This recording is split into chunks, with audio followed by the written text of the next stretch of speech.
Alright guys, welcome back to the Towering Inferno from 1974. It's a pretty long movie with an all-star cast, so I'll keep it short for what you really want to know. So right now we see this helicopter headed to San Francisco, and based off of these novels and their authors and directed by John Guillermin. So the Duncan Enterprises helicopter continues to fly, and see this message appear on the screen. As we now see the architect Doug Roberts, played by Paul Newman, all excited to see Jim Duncan of Duncan Enterprises, played by William Holden, all happy. And head inside as Duncan mentions that Senator Parker is flying in for the dedication tonight here. And all the other architects are eager to speak to Doug, and goes into his office, and as the receptionist hints, Doug, I can't understand it. The dampers won't stay open. Barry, whatever happened to hello? Hello. And his receptionist hints and sees inside his girlfriend Susan, played by Faye Dunaway. So starts coming in some of the guests for the dedication, sees how tall the building is, and others elsewhere excited to be at the tower later today. And now at the electrical unit, as his worker gets an important phone call, and these two here see a short circuit and it's smoking. Back at the building, we see a realtor showing clients some apartments inside this room. We see the power box short circuit causes this fire.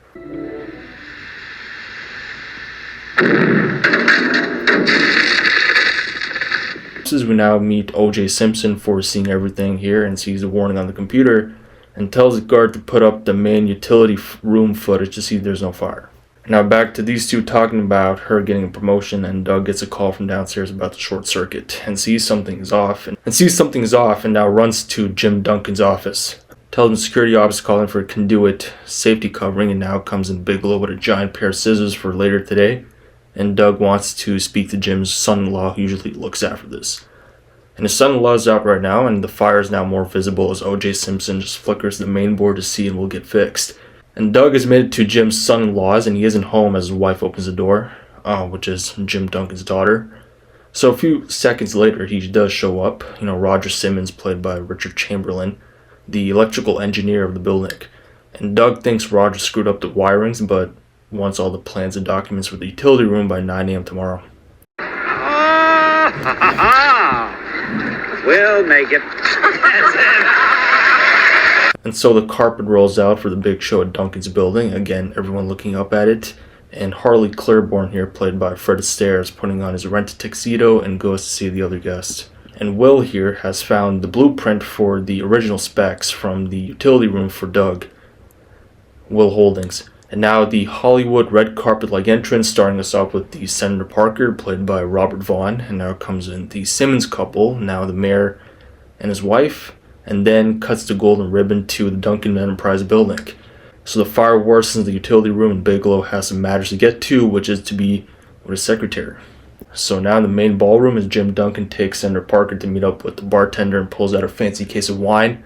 And the guests are enjoying themselves, so Doug checks out the utility boxes, sees it's too hot, and calls back the utility center to shut down the building lights. But the worker can't do it without Jim Duncan's approval, so Doug will take the blame. And at the security office, the guard notices smoking coming out. The guard notices smoking coming out from under the door as O.J. Simpson keys in for the fire department.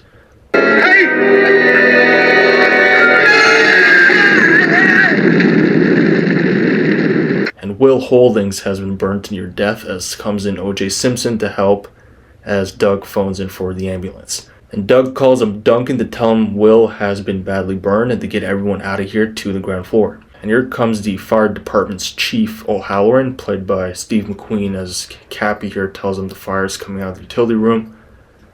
Funny these two are together again in another movie. Bullet, if you've ever seen that. And now go up and head up as O.J. Simpson shows the chief the blueprints and wants the list of the business tenants that stay at this building. And Chief O'Halloran check out the 81st floor. But you guys just keep building them as high as you can. Hey, are you here to take me on or the fire? And goes up to the party floor to tell Duncan to move the party below the fire floor, giving Duncan a grin stare. And so Duncan goes to Roger and asks him if he changed any of the electrical specifications, and he did, which probably caused a fire. What an idiot Roger Simmons is. Now announces that there's a fire and tells everyone to go down, and Harley waving at Lissalette here. And Harley Claiborne waving at Lissalette there. So with the chief giving more instructions and the fire worsens as they lose 3 firefighters and calls up Cappy to tell him that they'll go see it now. And Roger's back to tell that there's a good explanation why he changed the electrical specifications since he thought he saved Jim Duncan some money, his father-in-law. And with the fire worsening, with more firefighters showing up, and Lissalette has made it back to her room.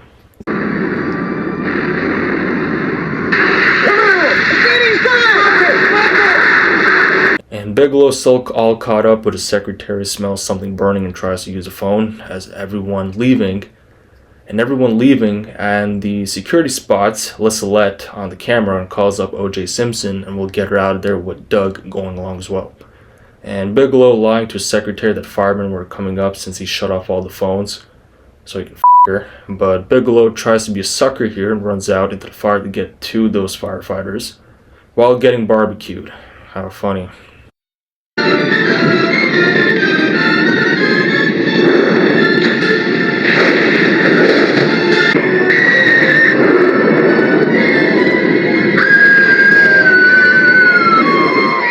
Bigelow's definitely dead, and even his secretary dies too and falls out the building. And O.J. Simpson and Paul Newman have made it here to get the mother and kids out of the room here. That came with Lissalette. And more firefighters getting ready, and here Senator Parker suggests it's time to use the stairs, but the fire has already taken over that too. And the south exit isn't opening up, and with more going on all at once, and Doug notices this. It's a ruptured gas line. Get back. And Doug just slides down and asks if he can come down there. And so he climbs back up to get to the girl, and Lissalette now climbing down, and back to more building problems. And now the Navy is here to see Chief O'Halloran, and Doug has made it to the south exit where the party's happening. But it's blocked by concrete cement and climbs up into the shaft. And back in the utility unit, as the master generator is slowly turning off, affecting all of the electricity in the building, and Jim Duncan looking at the opposite building, giving him an idea. And Chief O'Halloran and the other firefighters spot a burning firefighter falling down the elevator inside. And Chief O'Halloran has made it here and has asked that the Navy has to see him and one of the firefighters, showing Bigelow's broken watch. And Doug has made it inside the party floor and now calls up O'Halloran to move the cement block out of the emergency exit's way. And the 2 firefighters have made it to the emergency exit and are going to blow it up with dynamite. And everyone's excited that it's open now, but the firefighter tells Duncan that the whole floor downstairs is gone. And Roger knows a way out of here.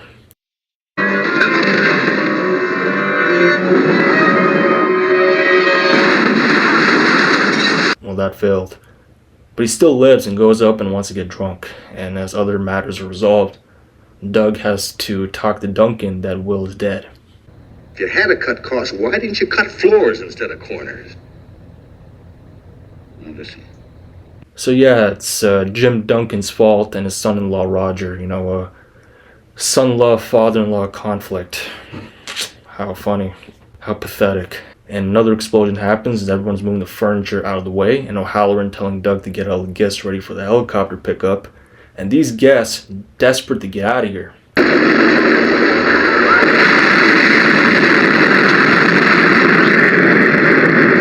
And Doug Roberts getting another call from Chief O'Halloran that the helicopter blew up in front of them. And their best choice is to draw a line from the helicopter so that everyone can escape from the window. And Doug has an idea, and now the chopper's ready to take the kids and the women first down to the elevator. And the escape line has been drawn as the guys pull it in, and now another explosion happens.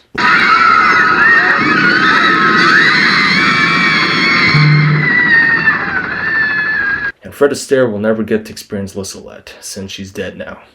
How sad. And O'Halloran yet thinks of another idea, and now Rope Line sends in one of those buoy escapes, and everyone will slide down to the other building, across this building. And O'Halloran rides the helicopter to get to those hostages out from the broken elevator by hooking it up. And yet another explosion as O'Halloran struggles to hold on to the firefighter and people inside the elevator.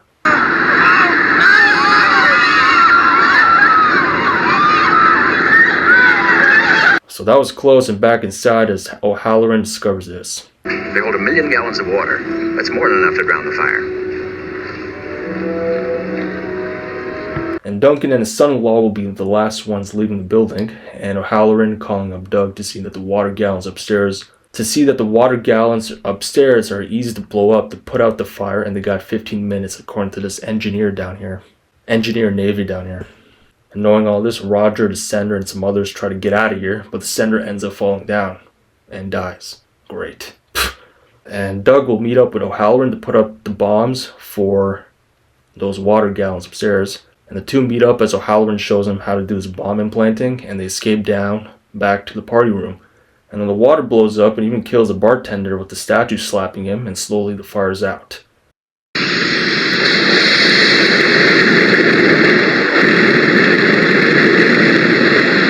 And it all falls down, and Fred Astaire looking for Lissalette now, knowing that she's dead too, screaming for her cat as O.J. Simpson gives it to her.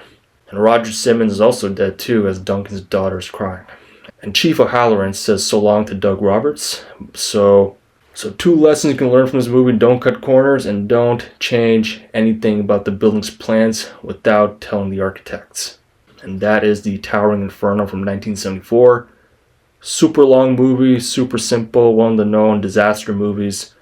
I'll see you next time in Silver Streak from 1976. Like, comment, and subscribe. Share the video with all you old Hollywood fanatics. See you next time. Take care.